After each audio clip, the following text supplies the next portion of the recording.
A엽은 아까 앞에서 많은 원장님들이 얘기하신 것처럼 달여서 차로 먹거나 약재로 네. 쓸 수도 있고요. 혹은 뜸을 뜨는데 이용할 수도 있습니다. 이 A엽은 크게 나누면 황해쑥, 산쑥이라고 해서 우리가 겉으로 봤을 때 다 자란 쑥이 키가 60cm에서 120cm가 되는 이런 황해쑥은요. 주로 먹는 용도, 차를 따리거나 약재를 달여 먹는 용도로 쓰는 쑥은 이런 키가 큰 쑥이라고 기억을 하시면 되고요. 반대로 우리가 뜸을 뜰 때 이용하는 쑥은 참쑥이라고 해서 다 자랐을 때 15에서 20cm 정도 굉장히 작은 쑥, 우리가 흔히 보는 그런 쑥이 바로 말려서 뜸으로 사용하기 좋은 쑥입니다. 이 두 가지를 구분해서 사용하시면 더욱 효과가 좋을 겁니다.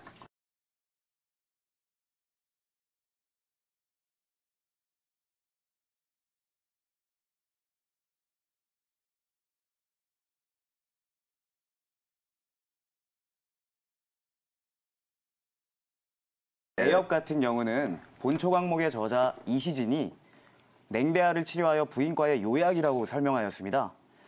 A엽은 세 가지의 성질이 있는데요. 따뜻하고 습한 것을 말리고 뭉쳐있는 것을 흩어줍니다. 이 얘기는 뭐냐 하면은 무언가 습한 것이 뭉쳐있을 때 이것을 따뜻하게 흩어주는 역할을 한다는 것인데요. 그래서 팔다리 그리고 배가 찬 여성들의 하복부의 냉통이나 아니면 부정출혈이나 이런 부분에 대해서 치료를 하는 약재로 사용이 됩니다. 또한 배가 찬 분들 중에서 불임이신 분들에게 임신 유도를 하는데도 굉장히 좋은 효과를 나타내는데요.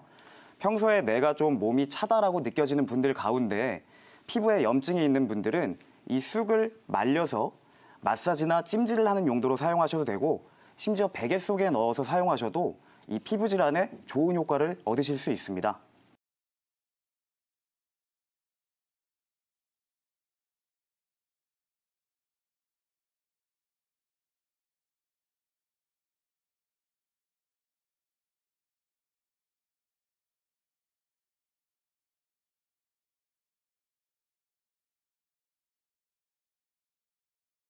그 쑥은 이제 종류들이 매우 다양합니다. 우리 주위에서 이제 많이 찾아볼 수 있는데요.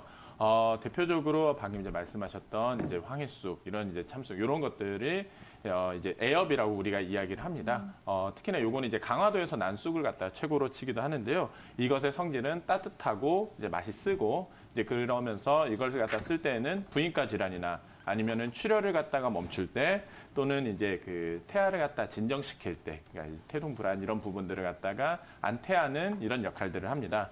그 외에 우리가 흔히 또 잘 아는 인진쑥이 있습니다. 인진쑥은 다른 말로 우리가 사철쑥이라고도 하는데요. 이것은 성질이 약간 차고 간에다가 많이 씁니다. 그래서 간염이라든지 이런 간 질환들에 우리가 이제 많이 쓰게 되고요. 또 그 외에 이제 개똥쑥이라고 있습니다. 한약재의 명으로는 청어라고도 이야기를 하는데요. 2015년에 노벨 의학상을 탄 중국의 투유 교수가 여기에서 이제 그 말라리아 치료제를 갖다가 개발을 해서 추출을 해서 노벨 의학상을 타기도 했죠. 이거는 이제 그러다 보니까 성질이 매우 차고 그래서 열성 질환들에 이제 쓰기도 합니다. 그리고 황달 이런 부분에도 쓰는 이제 개똥쑥 이런 것들이 있게 되겠습니다. 그래서 우리가 쑥이라는 이름이 여러 군데 붙어 있지만은 그냥 일반 우리가 아는 이제 참쑥 또는 이제 강화쑥, 약쑥이라고도 하죠.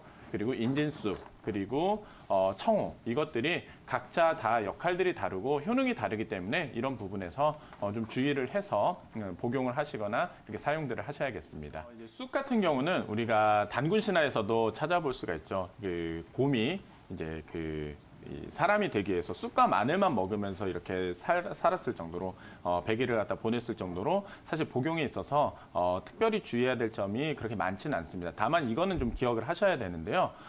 쑥 자체가 좀 따뜻한 성질이다 보니까 몸이 이제 열이 있는 분들 이런 분들은 쑥을 갖다가 드실 때 조심을 하셔야겠고 마찬가지로 뜸도 쑥뜸을 뜰 때에도 몸에 열이 많으신 분들은 그만큼 오히려 열이 더 뻗치는 문제들이 생길 수 있기 때문에 이런 부분들은 가까운 한의원에서 상담을 하시고 그리고 나서 좀 조심스럽게 해야 될 부분들이 있을 것 같습니다. 또는 반면에 인진쑥이나 청호 같은 경우는 그러니까 찬 성질이기 때문에 몸이 차신 분들은 또 이런 부분을 갖다가 복용하실 때 주의를 하셔야겠습니다.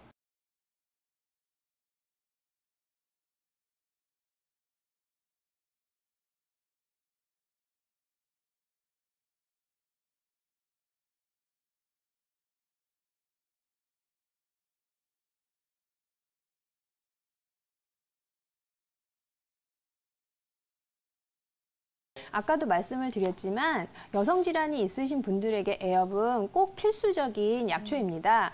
또 같은 쑥과인 아까 말한 인진이나 또는 익모초 같은 것들도 여성 질환에 같이 함께 쓰이기도 합니다.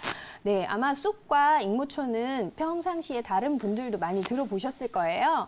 예전에 시어머니께서 며느리가 임신이 잘 되지 않는다, 자궁이 차다 이렇게 생각을 하시면 네, 직접 가셔서 쑥과 익모초를 뜯어서 끓여서 환을 만들어 가지고 며느리분께 복용시켜서 임신이 되었다 이런 얘기들을 하시는 어머님들도 종종 있으셨어요. 이렇게 에업은 여성 질환에 많이 쓰이는데요. 특히 출혈을 일으키는 질환, 특히 자궁 생리 중간 사이에 출혈이 나서 자궁 부정출혈이라고 하는데 이런 것들 또는 배란이 잘 되지 않아서 무월경이 된 환자들, 또 요즘에는 다낭성 난소 증후군이라고 해서 불임과 난인의 원인이 되는 그런 질환을 가지신 여성분들이 굉장히 많습니다. 이런 분들을 진료를 해보면은요. 하복부가 매우 차고 손발이 굉장히 냉하신 분들이 많으세요. 이런 증상이 있다 보니까 이제 에업을 이용해서 하복부를 매우 따뜻하게 하여주고 그다음에 자궁의 어혈을 풀어주고 혈액순환을 좋게 하여주면은 매우 도움이 좀 됩니다. 마지막으로 위장 질환에 또 아주 좋은 효과가 있는데요. 특히 위염이 있고 속이 쓰리거나 따끔따끔 하시거나 이런 분들은 에업을 아까 말했듯이 차처럼 달여서 많이 마시면 좋을 것 같습니다.